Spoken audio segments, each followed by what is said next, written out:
Julian Edelman, total receptions over under 6.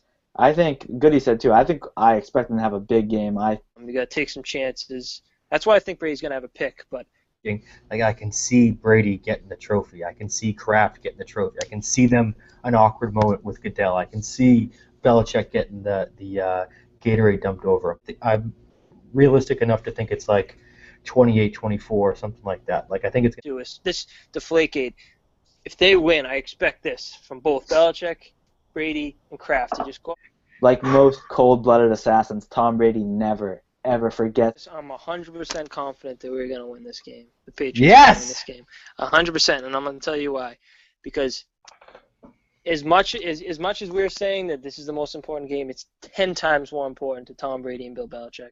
I guarantee you the duck boat tires will be properly inflated. That's all I got to say.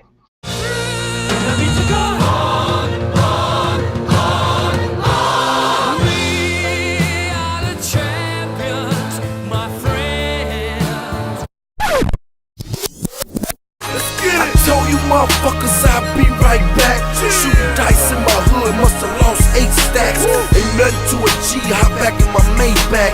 But I'm only riding this cause the Chevy's in the shop. Alright, episode 5, Ben and Bones, the Super Bowl Champions Edition. Got Goody with us again. I'd like to give a quick cheers to my friends. Nice little Super Bowl victory. It tastes so good. Cheers, brother. And it pains me to lead off with this. But I see people already criticizing the Patriots on Twitter for the actions at their parade, and I want to say, get a life. Focus on your draft picks. Focus on your free agents, because your team apparently sucks if you have to worry about that. If your team was doubted for 2 weeks, called cheaters, liars, and you were all waiting with 20 seconds left for the Patriots to lose, you can go F yourself. What would Richard Sherman say if he picked that ball off that Malcolm Butler picked off? You would never hear the end of it. The Patriot way does not mean we all have to be Gandhi. So get a life. Now, let's talk about the game. I completely agree. Well, let me say that first. I completely agree with that. Lord knows I'd be doing far worse if I was a member of the Patriots right now.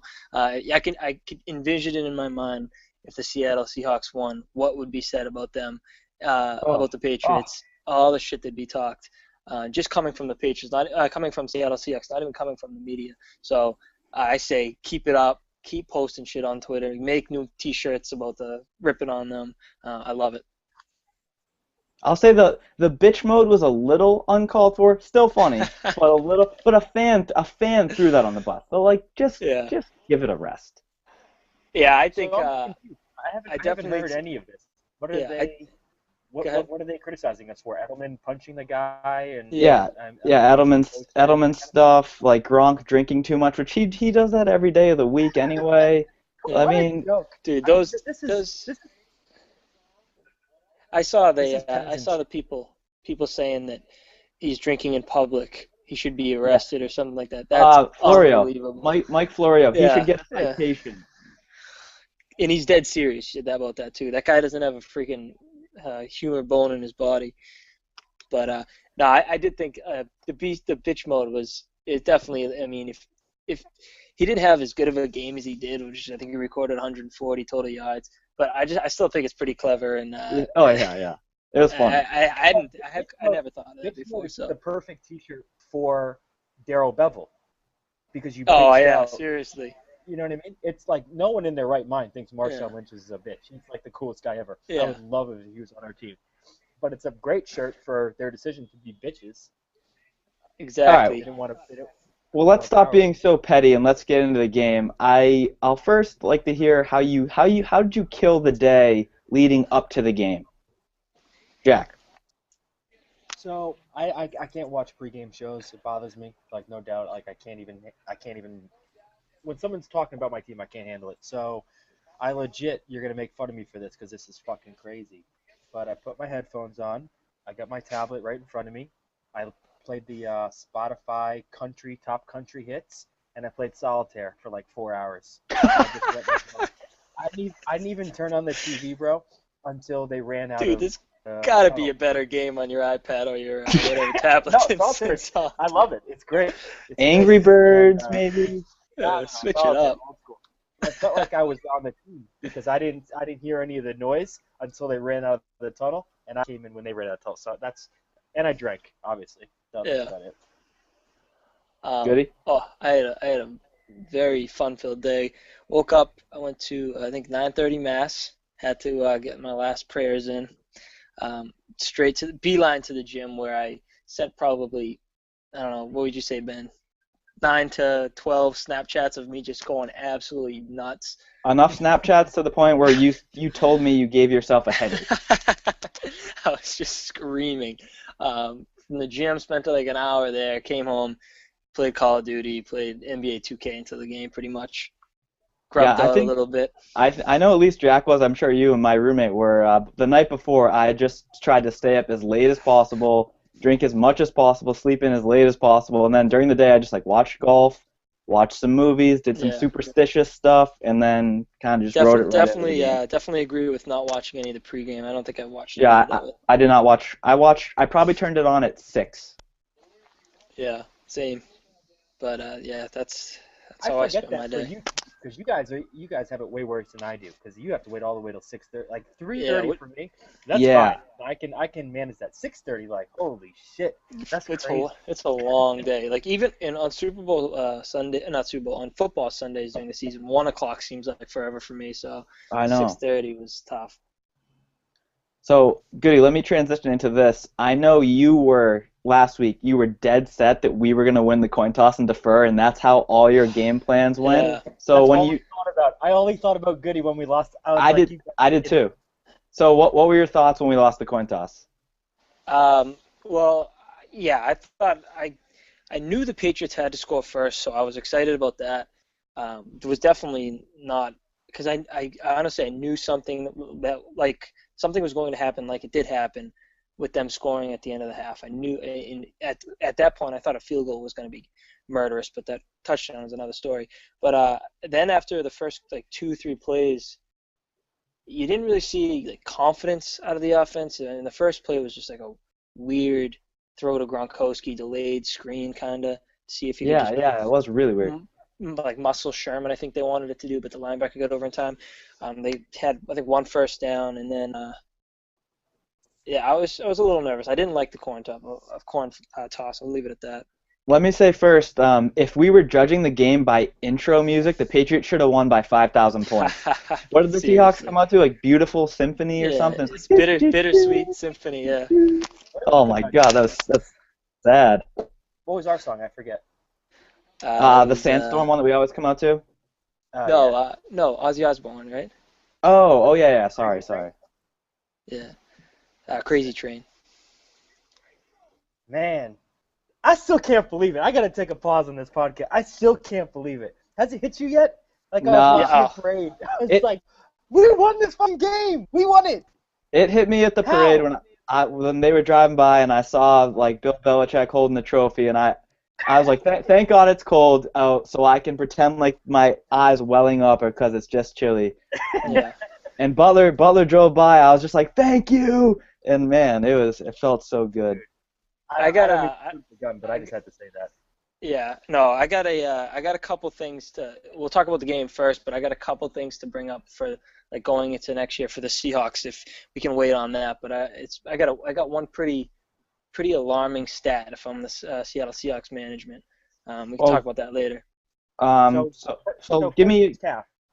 What's that? I was just gonna say, give me a 5-minute warning before you have to leave, and we'll let you get your pointing because I know you have to leave early. Yeah. Jack, what were you gonna say? So do you want to just do a quick little recap of the first half? Yeah, I kind of. That we were just dominating that fucking game. Once we went up 7-0, you thought we were just gonna dominate the game. I thought the whole time we were dominating. I mean, I think to Goody's point, that first play was kind of whack, but we also did a really good job of getting a first down. Maybe we got 2 first downs that first drive. And then my whole thing on the podcast last week was, who's Russell Wilson going to throw to? And you saw that the first couple of drives, Chandler Jones, Ninkovich, Vince, those guys weren't even rushing, dude. They were just like, let's hold him in the pocket, hold him in the pocket, hold him in the pocket. And we covered so ridiculously well. You know? I think it's funny, but it is so it's needed that Belichick every game it seems like he has to go up to his defense and say, just do your job, do what I'm telling you to do what we planned, because the two or three plays that they had made a lot of yards on were the plays that Jamie Collins over pursued. What's his name? Chandler Jones ran right by me. That was driving me nuts. I'm sure the game plan was contained. If you have an open shot, don't even take it. He's not going to kill us in the air unless he can scramble around. And then obviously they had 3 or 4 bombs that they just got super lucky on.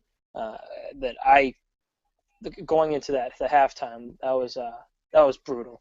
I mean, I think Logan Ryan's got to be coached to, pass interference, do anything but let him catch the ball in the end zone.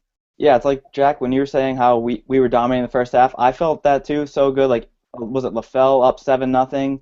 And then my kind of demeanor shifted when they hit that first, like, 48, 50-yard pass to Chris Matthews, and I was like, who is this dude? And he kind of skied for it and came down, and, like, we were containing Wilson. We were playing great defense, forced a punt, looked really good, and then after that catch, I was like, this kind of is like a moment where you can tell it's not going to be as easy as it looks right now. Yeah, and I think go ahead, Jack. No, you can go. I think, to Goody's point, if you think about the plays of that game, right? So Collins over pursuit, Jones over pursuit, 2 or 3 deep balls to Matthews, hardball, great nickname, Chris Matthews, by the way, and the other lucky-ass catch by Curse. That's it. Like, we had 10 great plays in a row, 12 great plays in a row, picking them apart. And these guys just like, luck, you know what I mean? And then they got a couple picks, whatever. It's like, but that's how they beat you. Like, they're not that good, they get these couple things. But our whole team is sustained excellence. And I think that that's our ethos as a franchise for the last 15 years, and the way that this team acted this year for a 15-play drive. It's the same exact thing. And they're just fucking throw it up to this fucking no-name guy. And I will say one thing, is that I'm so happy that they eventually put Browner on him. But he has to be put on him. Uncle fucking Louie could have told you to put Browner on the 6'5" no-name wide receiver. The second catch, and I said where Logan Ryan was on him. That was bad. Yeah, that's gonna get bitched. Sorry, what were you gonna say before, Goody? I was gonna say this. I was gonna say, yeah, I feel like we did dominate the first half, which made it even more heart-wrenching that it was a tie score. And those games, you look at any Patriot loss, and it's the losses that hurt the most when you feel like you're dominating on offense and dominating on defense. It's hard to come by with as of recent years for the Pats. And you look at the score, and it's either tied or they're only up 3. So the momentum going into the second half was huge for the Seattle Seahawks, and it showed in the third quarter. Especially since it was a Gronk touchdown. It was on like a nice long pass, and you felt your Gronk, the spike, get you going. You're like, what was there? 40 seconds left, something like that. 31 seconds. Yeah, I was going into I was like, this might be the first Patriots halftime show I'll actually watch. And then I just went upstairs. I didn't watch it. You just felt good about it, and then that first run by Turbin. Yeah. 19 yards. Yeah. That was it. Yeah. That was it. If he gets 14 yards, they kneel. If he gets 15 yards, they kneel. 19 is like, all right, we got this. Let me take a quick sidebar, Goody. How you said you were gonna watch like the first halftime show. I did not see one single commercial. I didn't remember the halftime show, and at one point my girlfriend was like, "Did you hear what the announcer just said? Like, they hate the Patriots." I was like, "I didn't hear anything." I was so focused on the game. I did not pay attention to one single thing the entire game, and that's why at the end I just like went off. It was just so incredible. Yeah, I can pretty much say the same thing. I can honestly tell you I didn't watch 1 second of the halftime show. And in the commercials that I did watch, I zoned out. I don't remember any of them. So I'm pretty much in the same boat as you. Isn't that fucking crazy? I'm the exact same way. The only commercial I remember, because I thought it was fucking awesome, was the first ever draft, where the guy, Australia takes the kangaroo first, and then it's like Mexico's turn to pick. And I vaguely remember that. I vaguely remember that. They show the polar bear, and the polar bear is like dying to go to Mexico, and then he takes an avocado. It's It's like an a la carte. That's literally the only commercial I remember. Everyone's talking about some kid died in a commercial, some kid had Yeah. no legs in a commercial. I was like, I don't know what you're talking about. But Yeah, but I like didn't, and nobody watches the halftime show. I didn't watch the halftime yeah. show, but it's all So terrible, when obviously. they tied it up at 14, I just went into like such a deep depression for all of halftime. I know Goody was texting me, just like Uh, he was like, if they score after half, it's over. I know you shut your phone off all day, Jack, but I'm sure you were probably thinking the same thing. You know what? I was down. I was sad about it, but we'll get to this later when we get to the fourth quarter drive. I never ever felt like we were out of it. I never ever felt like it was out of reach. And I will admit that in the third quarter, and maybe this will be a nice bridge to the third quarter, when they did go up by 10 after the Brady pick, and then Darrell Revis getting picked by the umpire, Sherman doing that whole thing, I said I got to change the juju. I walked out of the room, put on the headphones, country music, solitaire. I said, Dad, if they start coming back, you come and get me.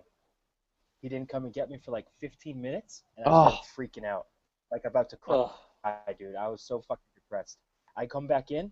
My dad's a fucking cocksucker, by the way, because I come back in and it's the play to Amendola for the touchdown. It was the first oh, play that I saw. And I was like, bro, you gotta let me know we're coming yeah. back. well, He's like, I didn't want to jinx it. let me take it back a little further than you just took it. So when they get the field goal first, right? Yeah. And Yep. and then so the first interception of the game that Brady threw, that was like the definition of a rookie mistake. Like he just that's Oh, usually where you see him take the sack. And then that's Geno Smith. once they scored the touchdown, I kind of got over it because I was like maybe they would have got three, and you never know what Seattle would have done after. But that second pick that Brady threw, that was the one you were talking about last week, Goody. That's the one where he forced it to Gronk, Mm. and that was just like a really bad interception. Yeah, that's I know. The first one I kept saying that's got Geno Smith. That's why does he do this? Why does he do this? And then the second one was the most demoralizing. I think I was throwing shit. I because you just can't in my mind, and I really don't remember them trying to stuff it down our throats. But if you get up by 10, the Seattle gets up by 10 points, I was just figuring Lynch, Lynch, Lynch, first down, first down, first down, and the game's pretty much over. But I mean, they really didn't do that. But that second pick was yeah, I called it last week. I knew he was going to try to do something like that. Just thankful that fourth quarter went differently. So, quick thing on that is I've watched the game like 8 times in a row. I watched it every night before I go to bed. I have it on DVR. It's fucking awesome. The first pick, Geno Smith, like you said, Goody. Like, I can feel the area. There's nothing there. It's like the worst pick of all time. I will Yeah. say Bobby Wagner made such a terrific play on that because he cut underneath Gronk and Brady thought he had him, and then he just made a terrific play. So Yeah, he I think had the first pick was fucking gross. I, Bobby Wagner was just if you look at it, he caught it like arms straight out, but you could tell it was like first read no, where's Gronk, throw it. Yeah, I That's was what thinking about it's the same thing with the Butler pick. I don't want to advance that far, but I'm saying when I was watching the game, I didn't think Wagner picked it off because he made such a nice cut-in play, and it's the yeah. same thing with the Butler play. I didn't think he picked it off because he kind of just like kind of crammed in front of him there. But I'll say when Baldwin scored that touchdown, I know me and Goody were on the same boat. After that, the Patriots went 3-0, or sorry, after that, Patriots got it. Seattle went 3-0, and I was so fired up. I was like, "Let's go, we're still in this." And Brady on the bench was just Oh my God. so like just looked like nothing. And it turns out, I said to Goody, it better be like laser focus, and that must have been what it was. But at the Yeah. time, he just looked like, all right, this And is what I'm doing. yeah, and you can see if you watch the sound FX last night with Sherman. Sherman said in the D-back said the same thing. He looks like his heart's out of it. He looks like he's done. And like that's exactly what I thought. He did. Yeah, He I looked said it's petrified. over. Yeah. He looked just like he's seen a ghost. He just looked so flustered. Yeah. So this was one play that I didn't see in my sabbatical, but I think that the play of the game when I rewatched it, and maybe it was that drive that you're referring to, Ben, was when Wilson lofted that pass to Curse, and he had it Oh, right in his hands on the sideline on third Yeah. down, huge play. and it went right Huge through it. play. If they score that, they probably go up 31-14. Game's over. Yeah, You know? that was He huge. gets the ball. That would have been an amazing catch, but it was catchable. That was huge that he missed that. So I think, like you were saying earlier, Jack, like we were, probably the better team if you look at it, from an outsider's opinion, like we string together a lot more better plays. But I think if I told you the things that were going to happen last week, you would have said the Patriots would have lost, like we were talking about last week. Like Collins, we were sure he was going to have a good game. I don't think he did. He didn't hold contain very many times. Russell Wilson got away a few times, and Lynch, we thought was going to be held. Like I never thought he had. As I was watching, I was like, oh, how many yards does he have? Like 65. Mm. I mean, he just was getting yards and yards and yards. Like after every play, I was like, oh, we held him there, good play. And at the end, like he has 102 yards or something. Yeah, that's what was driving me nuts watching the game because same thing. You'd be like, wow, that's a good 3 yard, 2 yard stop, and then it'd be 2nd and 6. Oh, I mean, it would be 2nd and 4, 2nd and 5, 2nd and 3. He would be getting these 5 to 7 yards out of nowhere, but he did that like 10 times. Luckily enough, none of his runs were really meaningful. If you look at it, he had one run I think over 12, 15 yards. So that was huge that they didn't let him do those crazy break 7 tackles and gain 35 yards. Yeah. But I think Sorry. no, go ahead. If you want to stay on topic, I was going to change a little bit. No, yeah, same thing. So a couple quick points to make on that. So Goody, last week you talked about you can't see Russell Wilson Marshawn Lynch breaking through to that second level. McCourty's tackling him. We did a terrific job of that throughout the entire game. He only had one run that was probably more than 15 yards. Which is very positive. Ben, to your point, Jamie Collins, I think that's still a product of him being a young player. Like he made some really stupid mistakes. He bit a Marshawn Lynch wheel route, which is terrible. Yeah. The Russell Wilson thing.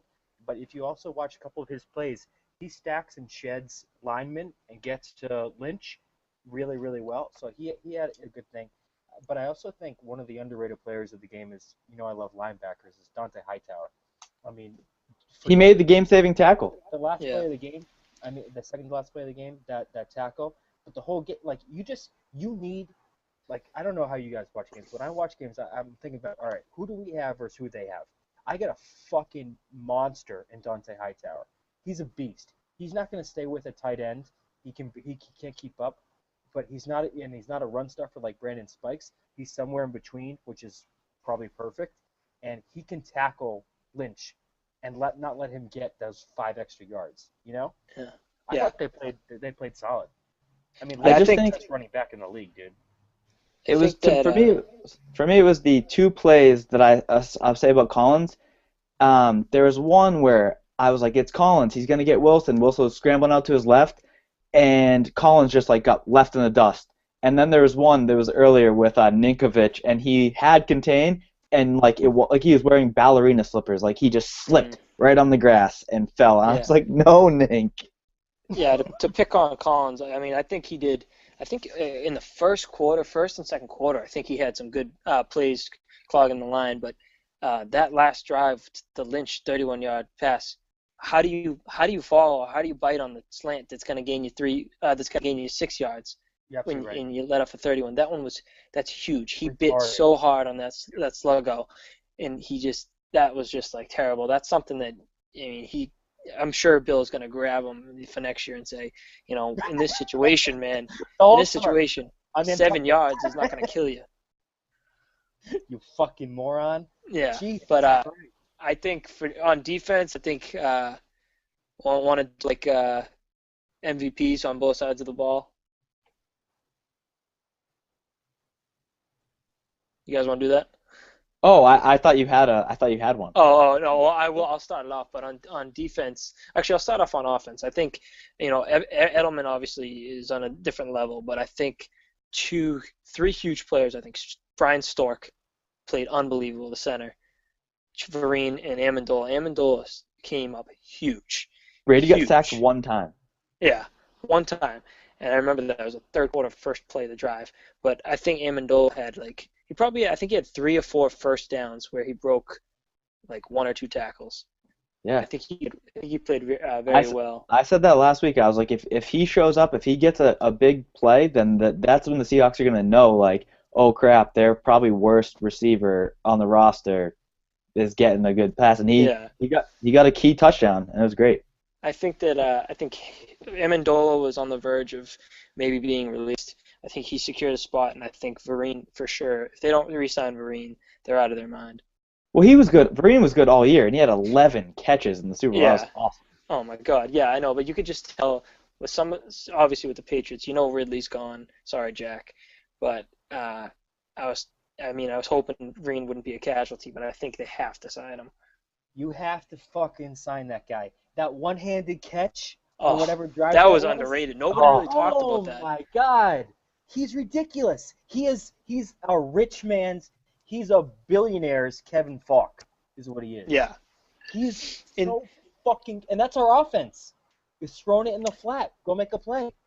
yep. Yeah, and you didn't really see that all year. I mean, I can only remember one game when they actually did a game plan around him when it was the Jets.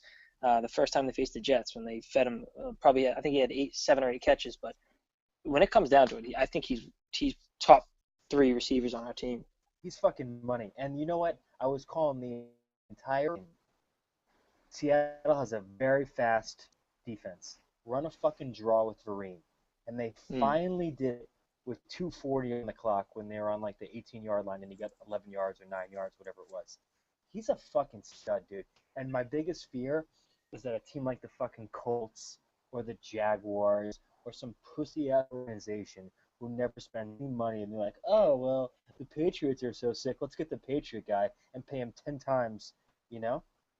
Fuck Jack, you, Jack, faggots. let me just tell you, after watching him at the parade today, I can say with 100% certainty he will be back. He was getting so hyphy, just on the speaker, on the truck, just like going off. He was loving it. He's the consummate Patriot, you know. He's quiet. He does his job. He was great, and he's coming back for sure. I hope so. The running back truck, like you said, it has to be the most hype truck of all time. I don't think my video went through to you, but it was all the running backs, and they were just bumping Rick Ross so loud, and they were just blount dreads going off, and they were just having the best time ever. It was great. Hey guys, I'm gonna have to bounce in I think like 5 minutes. Do you want All to right, say Kevin. do you want to say your Seahawks point quickly, or do you Yeah, want to yeah. talk? I just I'll cut into the off season real quick. I was reading some stat this week that I think. I know QBR, quarterback rating isn't everything, and I know it can be deceiving at times, and it's not the most accurate statistic for quarterbacks. But this is crazy. It's Russell Wilson's record when facing an opposing quarterback that performs better than him is 12-7, which is like people will think that's a good record. Yeah, like when he plays like shit, the team's still winning. But the second best record for a quarterback is Tom Brady when he faces a quarterback that outperforms him, and he's 11-22. So is that a good thing for a quarterback that's making $800,000 and he's preparing to make $20 million a year? So now you're going to be spending a big chunk of your salary cap on a quarterback that really doesn't matter how well he plays. You're going to win the game if he doesn't play bad. If he plays bad, and you're going to win if he plays good. What do you guys think about that? I think they keep talking about their salary cap, and the thing is their defense, which, first of all, you know, we always in this era say the greatest of all time, the greatest of all time. That defense gave up 2 easy touchdowns on long plays to Tom Brady. They're not the best defense of all time. The Legion of Boom should be the Legion of Whom. They're all overrated. But I will say, yeah, you can't give. He's not a $20 million quarterback or an $18 million quarterback. You know, pay him, keep him, and then spread the wealth. He's good for the system. He's a strong, solid player. Like, I think he is good. But if you give him $20 million for 5-6 years, you're going to damage your team severely. Yeah, and I think they're going to because They are. Everything I hear. Yeah. You look at the quarterback market. I mean, Joe Flacco, $100 million man. Andy Dalton, $100 million man. It's like these contracts. You see a smidgen of talent, and you throw as much money at him as possible. And I think Russell Wilson, I think he's a great quarterback. I really do. I think some of the plays he makes is outstanding. But in 5 years, when he's 31, 32 years old, those legs going to be as fresh. No, and you have $11 million at the cornerback position, one guy. You have $9 million at the or $9 or $10 million at the safety, one guy. You got 7 or 8 at the D lineman, one guy. You're not going to be able to sign Cam Chancellor at top dollar. You can't have $25 million in your secondary. And now you're going to have Marshawn Lynch, who's going to want 8 plus. 8 or 9, yeah. And what are you going to throw at Russell Wilson? I mean, I'm sure they're going to give him 16, 17, maybe even more. And you got to get the guy a receiver, a little better O-line, a little D-line help. Yeah, they're mean, not going to have. Yeah, they're talking already about going to get Jordan Cameron. Jordan Cameron's sucked last year, but he's still a premier tight end. He's probably going to want $3 or $4 million. They're not going to sign Byron Maxwell again, and you saw what happened with their third and fourth cornerback. Brady just ate him up. So.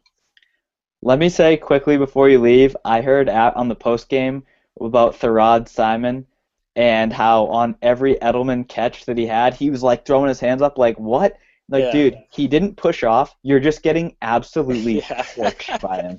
Seriously, yeah, I saw that. I took notice of that. Every catch, it was like. Yeah, and that made me so happy. All right, Goody, before you go, a couple things. Number one, it took me a legit 30 seconds to make sure that wasn't an insult to Brady. Your whole point about him being 11 and 22. It kind of did for me too, yeah. I was looking at it too. I mean, I was looking at the same thing. I was like, but I'll give you another one. Aaron Rodgers is 1 in 17 when he doesn't outperform the quarterback he's playing. So that's the MVP. That's an MVP. Right. Brady's. I get what you mean, but it took me a while too. It's like, what does it matter? If Brady plays bad, we lose. If Russell Wilson plays bad, they still do decent. Yeah, exactly.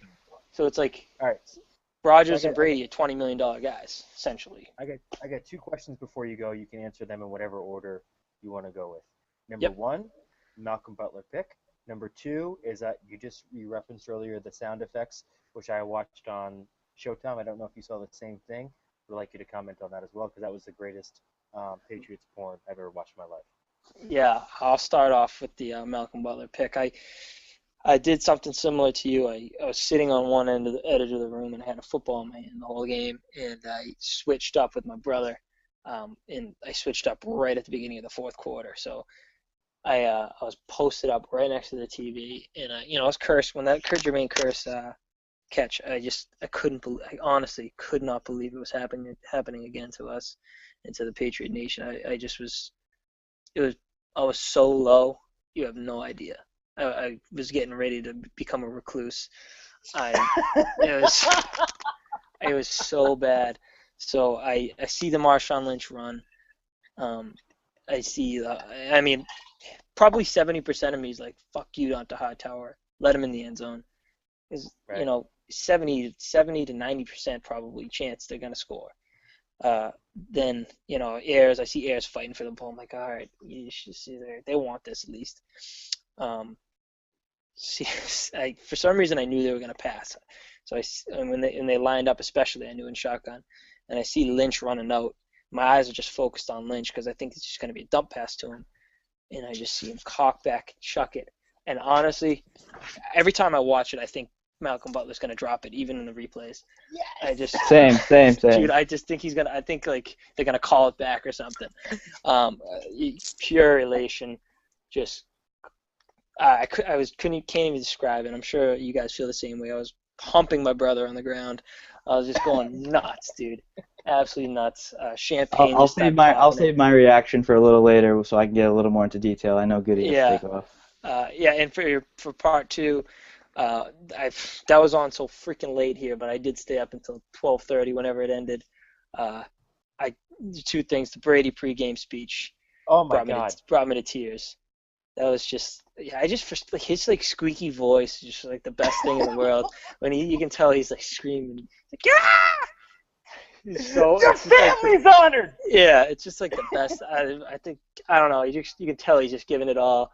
Edelman was just a standout, dude. The guy gets popped and he's just like, I love getting hit. Yeah. I mean, even more than what the Patriots had to say, I just loved watching Pete Carroll celebrate Oh, because you just knew what was to come, and Sherman with that. Oh no! Yeah, that was awesome. Sherman with I the love when Russell he's got Wilson nothing comes left. over. What happened? Yeah, yeah. Super She's Bowl, like, bitch. I think he undercut the pass. It's just, but oh yeah, and I watched that show before, and I think everyone except Brandon Marshall wasn't on that last night, but everyone except him picked the Seahawks. So I was hoping Ed Reed would say something. He never did, but yeah, man, that was awesome. What about you? How'd you think about it? What'd you think about it? I mean, the Brady speech, I must have rewound 48 times Yeah, and just closed my eyes and listened to it. Imagine that I was there. He's a fucking legend. Um, I can't even describe it. I mean, and I don't know if you guys felt the same way, but when he intercepted the ball, you see that play happen a lot, not on the goal line ever, but usually wherever, somewhere. And the ball always pops up. hmm. So I Yeah, was waiting for the ball to pop up, and I was waiting for it to hit the ground. And then when he cradled it, and Browner's running, and Hightower's pushing him down, I just collapsed to the ground. Like it was just, I've never gone from this to this Mm. in that split of a second. But that's then why immediately when I you're watched like, the you're like, replay, oh, they're on the half-yard line. Don't get a fucking safety. Like, what's the worst that could happen here? You know? Yeah, that's why when I watched the replay, it hits him right in the shoulder pad, and he holds on. I'm like, it's coming out, it's gonna squeeze out, and no, he holds yeah. on. I've watched so many times. I like pick out each guy that I want to see their reaction to. Like starting with Ninkovich to Alan Branch to Chris Jones or whoever else is in it. I just think it's awesome. But hey, guys, I got to roll. All right, Thanks for having me on again. thanks for Appreciate joining it. us. I'll talk to you Okay. guys soon. All right. One for the thumb. Take care. All right, Jack. So I want to pick off. I want to start back off on the game-winning Patriots drive. So, it gets to 3rd and 14, and at that point, you start to think, do we have to punt if we don't get it here? Like, what's the play here? And then Edelman gets that catch, and he gets destroyed. I don't care what anyone says. The most of the media saying it was a concussion, and this is when I will agree with it. He got crushed. Should have been a flag for helmet to helmet. They never showed a replay. He got lit up. What do you think there? Play the game. I mean, the guy's a fucking legend. If you don't like Julian Edelman, then you're a fucking pussy, dude. I mean, the guy's unfucking believable. When he says, I love getting hit, he tells Brady he loves them. He tells Coach Belichick, I'll do anything for you. How could you not love that That guy? was He awesome gets put after on the game, man. blast by a Tinder chick because he fucks a rando last night. He's the man. And he's sitting on top of the duck boat, waving shit, and he just loves Brady and he loves Belichick, just like we all do. Yeah, and there was a He's like, point. who's There, sick? there was a point in the offseason where it was everyone's pretty sure he wasn't coming back, and now he realized Brady's the man, and he had to come back. He's in a great QB situation, and look what it gave him. I mean, we talked about this last week. His quickness in the short area is unparalleled.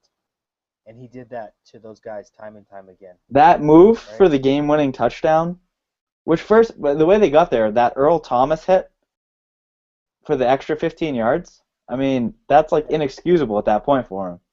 That was a pretty weak call, though. I mean, he was. It was. I was so worked up at that moment that I saw the replay and I remember being like, like thank you, like we'll take it. But yeah, that was a pretty bad call. But you know what? That makes up for the non-call on the helmet. I mean, that was the most blatant helmet to helmet of all time. True. Yeah. So then the Edelman play for the touchdown, he absolutely drew that guy out of his jockstrap. Twice. It's the exact same play he beat him on the last drive that Brady missed him. Yeah. It's the same exact play. I mean, he's ridiculous. Holy shit. And so what are you thinking when we score and then we obviously I'm super jacked up just celebrating basically like we wanted, even though I know we got to reel it in. I wish we would have scored after the 2-minute warning because we gave them an extra timeout. Right. So I think the big play there which could have really fucked us had they won, was Brandon LaFell stepping out of bounds and losing his balance. Had I he was like, kept his stay in, stay in, stay in. right, had he kept his balance, that runs down, and you know that that's big because especially after the first half when they score in 31 seconds, you got to give them as little time as possible. I never felt that they weren't going to score. I knew they were going to score a touchdown. We're a very good red zone team, but when they did score, the whole game, I had Marshawn Lynch reactions to touchdown. I just shook my dad's hand. Just no fist pumping, no anything, whatever. Just it's just business, baby. Like that's what we're doing. Because with 2 minutes and 1 second on the clock and their ball, that shit ain't over, dog. We've been there before, you Yeah. know? So let's just skip right to it. What did it? It start. I don't really remember the start, but it started, I think, with a decent Russell Wilson run. He ran for a good chunk of yards. Well, no, the first play Oh, was the a wheel wheel route. The wheel right, route. 31 yards. And then that throw to Curse. I mean, Al Michaels said, they broke it up, and I'm thinking it's a breakup. Everyone else in the room celebrating, and I'm so focused that I just sit back down in like a slump. I'm just like he caught that ball. It was, you get to that point where you just don't know if it's all worth it. You know, Yeah, I was just, I was, my stomach, like I can feel the emotion right now. My stomach was on the floor, and I was like, this cannot be happening again. You yeah. cannot have these circus catches at these times. That was truly unbelievable. And in the same building as the David Tyree catch, At, and at 1 second apart, Ben. 1 second apart from when it happened in the game. and Dude, it's yeah. I read Bill Simmons' retro diary today, and he said oh, check from out.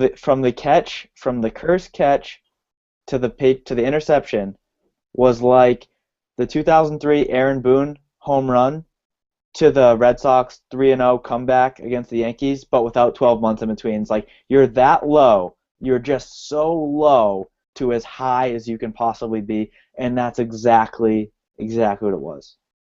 It was incredible. I mean, that I feel like I'm always mindful of those bobbling balls because you just kind of like see them happening. I cannot believe that Deron Harmon didn't have the presence of mind to slap that away. Don't just jump over the receiver. You gotta slap that. I agree, but I could see kind of from the angle he was coming, like the knee was going by the head. Like Slap his fucking I head. know, I know. Um, well, let's just skip. We know we already talked about Hightower saved the game at the end. He slapped the leg. There's another guy there that held Lynch at the one. But I was the biggest proponent in the last Super Bowl loss to the Giants. I'm saying, let him score, let him score. Everyone with me is like, dude, what are you talking about? I'm like, just let them score, give us the ball back. And then Belichick's not calling that timeout. I'm like, let him score, let him score, let him score. And what were you thinking at that point? Great question. Giants game, I was totally thinking let him score at the Ahmad Bradshaw, and I when he fell in the end zone, I was like, what an idiot! Perfect. For some reason, dude, I had flashbacks to the Colts game way back in the day when Willie McGinnis made a goal line stand, and Yeah, I I know. was like, you know what? Let the clock run. If they're gonna let it run, they only have a couple more plays. And I saw what happened with Baltimore and the 49ers, and when they get stuffed at the goal line, and I said, you know what? We're probably even if we make it down, we're gonna kick a field goal, and then it's overtime, and I don't like our chances in overtime given the momentum. I said, let's just Yeah. make a fucking stand. So, I mean, I was maybe stupid to think that, and because obviously very few other people did, but I totally agree with his decision to let the clock run, because I think that they were expecting him to call timeout, and when he didn't, it threw the whole thing into chaos. So yeah, in retrospect, it's easy to say I still think he should have called timeout with 50 seconds left, but I'm sure you've read all the same articles I have about exactly what Bill was thinking, and they've seen that play. And just for people watching, it basically Belichick was playing poker. He knew on second or third down they had to pass the ball in one of those downs, assuming they did not score on second, that they would have had to pass the ball. But even assuming that, like everyone's like, oh, he just gambled and they won. It's like, well, 99% of the time or more, they don't intercept the ball there. Like, that was a great play, a great coaching, great read. They put him in the game last moment, like, but still, you don't really ever intercept the ball there, so they still should have won the game, even with an incomplete pass. No, I totally get where you're coming from, and here's the way that I would have envisioned that scenario happening.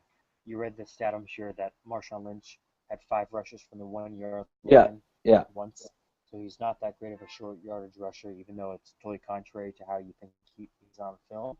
And I think the Patriots said, our best chance at winning this game is not calling a timeout and letting them score and trying to drive the field with 40 seconds left and winning in overtime. Our best chance to win this game is I think they were expecting run. They run the ball with Marshawn Lynch. We'll stuff him. We'll get penetration in the backfield. They get to call a timeout. Now there's 22 seconds left. All we got to do is force 2 incompletes in the red zone, which is tough to complete a pass. And that's doable. I think that was their thought process. You know, So, I don't know. I agree. It worked out, but just that's why. It's like you said earlier. That's why when I rewatched the game and I rewatched the plays, I still can't believe we won, and I still think when I watch that we're gonna lose. I still think the interception's gonna be dropped, or that they're gonna throw a interference flag somehow there, and it's. I would rather have this game exactly how it went than a 50-point blowout where I could savor every moment. This game was so incredible, and it was awesome. I like literally last night. I was working somewhere and I pinched myself. I was like, "Is this real still? Like, this is so fucking insane." And the other thing with that, Ben, is that we've never, ever, ever, ever had that iconic play. Vinatieri kicking a field goal. Okay, it's a 40 couple yarder. He did it first ran an iconic play. Our day to pick the ball off at the goal line and 20 seconds left in the game, it doesn't get any better than that. It never will get any better than that. And we And stole that fucking kid. and that's why I got in so much trouble because I was so nervous during the game. I barely ate. I probably had like 5 or 6 beers during the game. The second that interception happened, and then we got it off the goal line so we could take a knee. I mean, I just funneled every beer I could find. I was in bed the entire next day, and it was the best I've ever felt. You have to. You have to. It's the greatest moment of your life. I was talking to my buddy the other day. He goes, who has a kid, and I said, "Hey man, is it true that when your child's born, it's the greatest day of your life?" He's like, "I don't know, man." He's like, "Who even knows the greatest day of their life?" And I was like, "I do. February 1st, 2015. Fucking greatest day." So the speeches after the game did they live up to your expectations? Were they what you expected or no? Well, I wanted Brady to thank the teammates first for the prop bet. Right. In watching some of the stuff from today, I love that Bill Belichick snubbed Palantonio because of the UGG. Brady has to apologize. He sells UGGs to women. Belichick wouldn't talk to them. I thought the speeches were all pretty good. I thought that Showtime thing was much better when you got to hear the mic'd up stuff. I love you. I'd do anything for you. The greatest quarterback ever. Well, speeches were just kind of like Patriots speeches. Belichick. I figured we could do that play. They were okay, but I loved it. Tom, you're the greatest ever, man. You're the greatest. I Wahlberg love coming it, up. man. Yeah, I love Butler on the side just like crying like I can't believe it. I looked on the West Alabama website. I was like, can I get a Malcolm Butler West Alabama shirt? That thing would be fire. I ordered my Malcolm Butler jersey today. Did you Ordered really? 3 jerseys. I sent you one. I got 3? Malcolm But. Yeah, I got Malcolm Butler with a Super Bowl patch. My buddy and I have always joked about this, and I think I've told you is the greatest jersey you could get for a Patriot fan. I got a Matthew Slater red with a Captain C on it, Patriot jersey, and I got that Gronkowski one that I sent you with the American flag numbers. That Which is Gronkowski one is outrageous. Yeah, that's my July 4th apparel for the next 40 years of my life. 'Cause he is American. Yeah, Oh, Benny, we won, baby. We won. we barely did it. Four. I was hoping to get too hot during the show so I could take off the sweatshirt and show this to everybody. Doubles. Woo! Doubles, You know do what's you funny have is that that opportunity, Colts fans? Why don't you complain about some more inflated balls?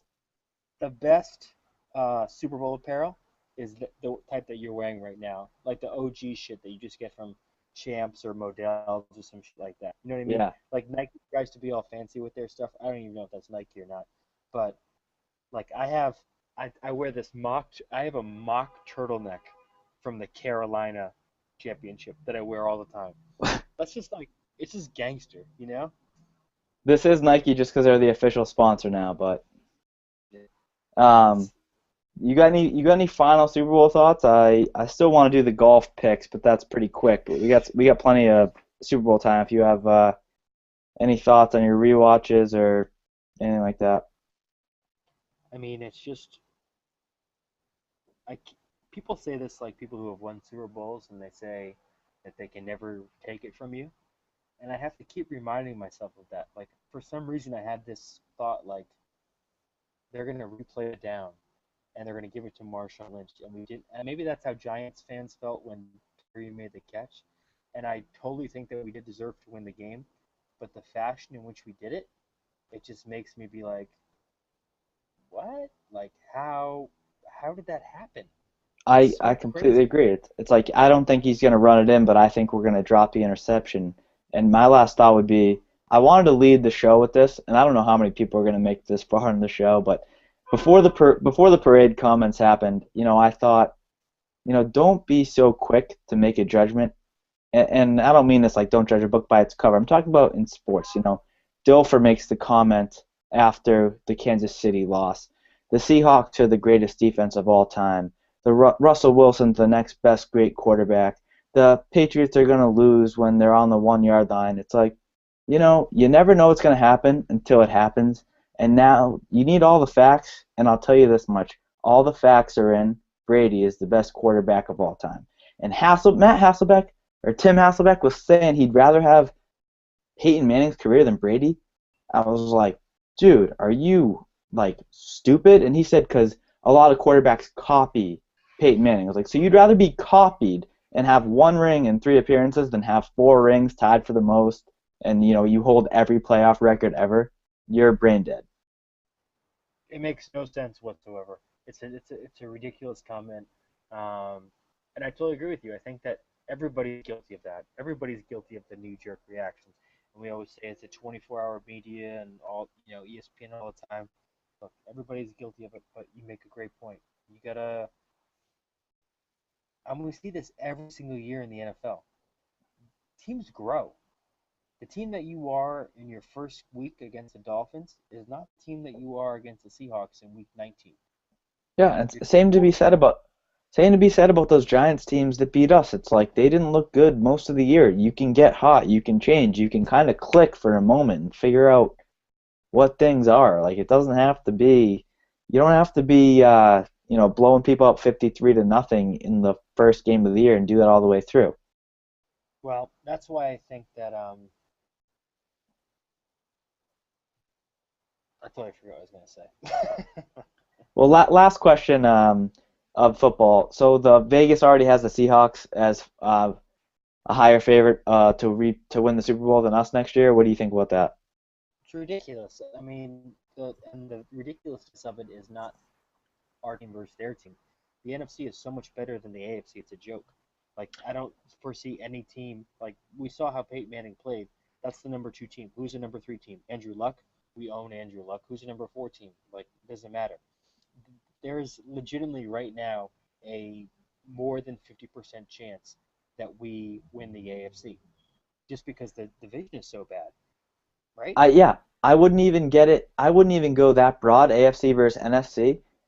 The NFC West is sick, and the Cardinals are going to be better. They're going to be healthy. The Rams are, they got no quarterback, but they got things going there a little bit. The 49ers, they got new coaching, but they could be good. Kaepernick's going to work his ass off this offseason. He already has a special QB coach. And we're in the AFC East, and we're going to win it again, and it's not going to be close again. Plus, who knows who we're gonna add? What's If that? we, who knows who we're gonna add? If we Yeah. keep all our guys, we're a great team. We may had guys. Just got to keep Revis, really. The rest is, no one's up that really matters. I think Revis, McCourty, and Vereen are. I keep hearing McCourty's getting franchised. Right, so he'll be on the team. Yeah. All right. So congratulations to the Patriots. You gave me one of the best moments of my life. Before we move on. So you want to talk about? First of all, did you see the vine of Tiger shanking another ball in the range today? No, I did not. It's on Barstool. Trent posted it. He's on the range with like his swing instructors there, and he does a 3/4 swing, and it's right off the hosel, right down the edge of the range. It's Tiger Costello. So I'm not taking Tiger to win this week. I think he'll make the cut on the number or one above, just because this is his course. But if he has the shanks, good God, he could throw up another 84. We played there. We know it's the big ballpark. You don't get around. You don't get around there too easily. Absolutely. So who you got? All right. I want to talk about this for a little bit. I got 2 names for you for my pick for our thing where you can only pick one and done. I'm gonna pick the one, and I'm gonna pick the lesser of my 2 that I actually think. You'll know him, but I think 90% of golf fans wouldn't, unless you're a diehard. Tony Finau. I wanted to pick him in the first, or I wanted to pick him in the Sony. I'm picking him here. He's a big hitter. He's been around for a little while. He's still pretty young, but he's finally getting things together. Good finish last week. I think he'll do well. My other name I had written down was Mark Leishman, just because I wanted to get him out of the way, and he did well there last year. He did well at Augusta too a few years ago. He's a pretty good ball striker on fast greens. I'll get your pick before I talk a little more about it. I mean, Finau is a great pick. I think he was even on Big Break back in the day. I think he was too, yeah, which is embarrassing because usually you're just a scratch golfer. You're not a pro really, but he's really pieced it together. Yeah, he's sick. Now you have really questioned my decision because you remind me of the whole big ballpark thing, but I got this kid, Justin Thomas, who's been playing really well. He kills the ball, though. He's 5'8", $140, and just destroys the ball. He does destroy the ball. He has finished top six here last year. He's got a bunch of top 10s this year. I don't know. I'm just looking for top 10s. Quickly, last week I picked Patrick Reed. He was -4, made $25,000, and you picked Brendan Steele -6, $50,000. So again, we both had our guys make the cut, but for the second week in a row, nothing. Well, you did okay last week. You did okay, but nothing too spectacular. Nah. But I don't want to just keep picking these random guys for the thing. I think it's going to be kind of a name that wins this one. Not maybe in glorious fashion, but I would have liked to pick a Keegan. I just wanted to save him for the year, but I think he's good. I think Ricky's going to finally put one in, show up, maybe get a T5. So I think I'd look for a bigger name to actually get the win. Not that our guys can't necessarily play well. I totally agree. I think this is a big name week, and I think that Ricky is a really interesting name to watch. I agree. I think he should be right in the mix the whole time. But can you believe that Tiger is 50-1 to win a tournament he's won 9 times or whatever he's won? His worst odds to ever happen in a PGA tournament that he's been in. And I read an article today that said PGA pros no longer fear him; they pity him, and it was just so sad. Tiger. Brutal. He said as long as his game's in shape for the Masters, but we'll see at this point. You got to get rid of the shanks before we worry about winning a tournament. I think we can maybe end it on that note. Yeah. Go Pats. One for the thumb. Yeah. Clear enough for you? All right. Yeah. Why niggas look mad? Y'all supposed to be happy on the street. Y'all niggas look like y'all wanted me to stay in jail. Oh, busters.